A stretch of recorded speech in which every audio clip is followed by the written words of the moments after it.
ઘરમાં પ્રવેશ્યા છે ભૂગર્ભ ગટરના પાણી તો ઘર ઘરમાં પથરાયા છે હવે માંદગીના ખાટલા। વાત સુરેન્દ્રનગરના વઢવાણની છે કે જ્યાં પ્રાથમિક સુવિધાઓ નથી મળી રહી અને તેને લઈને સમસ્યા ઉજાગર થઈ છે।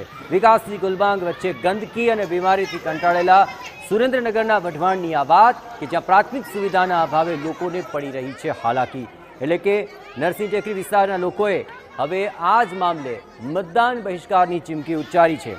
અહીં ભૂગર્ભ ગટરના પાણી સ્થાનિકોના ઘરમાં પ્રવેશ્યા તો રોગચાળો ફાટી નીકળ્યો અને ઘેર ઘેર માંદગીના ખાટલા પથરાયા છે। રસ્તા પર ઢીચણ સમાણા ભૂગર્ભ ગટરના પાણી ભરાઈ ગયા તો બાળકો ઘરની બહાર હવે રમી પણ નથી શકતા। સ્થાનિકોનો આક્ષેપ છે કે અનેક વાર તંત્રને રજૂઆત કરી પરંતુ સમસ્યા ઠેરની ઠેર છે। શરદી ઉધરસ તાવ ઘરે ઘરે ખાટલામાં લોકો બીમાર પડ્યા છે ઘરે ઘરે અને ઘરે ઘરે આ પ્રોબ્લેમ છે। અમારે પાણી બી ગટરનું આવે છે, આ પ્રોબ્લેમ લીધે લોકો બીમાર પડ્યા છે। ક્યાં ક્યાં રજૂઆત કરી? અમે કેટલી નગરપાલિકામાં કેટલી વાર 4-5 વખત આ રજૂઆત કરી આની સોશિયલ મીડિયામાં। અમને પેલા લાઈટ, પાણી, ગટર, રોડ બધું બનાવી દે, આ સમસ્યા અમારી પૂરી કરે તો જ અમારે ભાજપને મત આપવો છે, નકર અમારો ખાયડુ વિસ્તાર કોઈ ભાજપને મત નહીં આપે।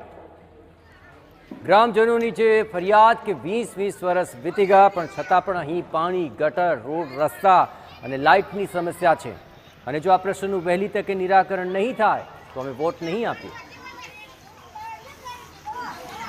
આ ગટરના પાણી ઉભરાય છે। આજે તમે જો કે બીજા વિસ્તારમાં સારા રોડ રસ્તા છે જે આરોટવાનું મન થાય છે, ત્યારે આ વિસ્તાર એટલો ગંદકીથી ખદબદી રહ્યો છે। ત્યારે નાના છોકરાઓ ભૂલકાઓ આજે એમના ઘરના આંગણે પણ રમી નથી શકતા એવી પોઝિશન છે। શું કામ કે પાણી ગંદુ રોડ ઉપર આવી રહ્યું છે।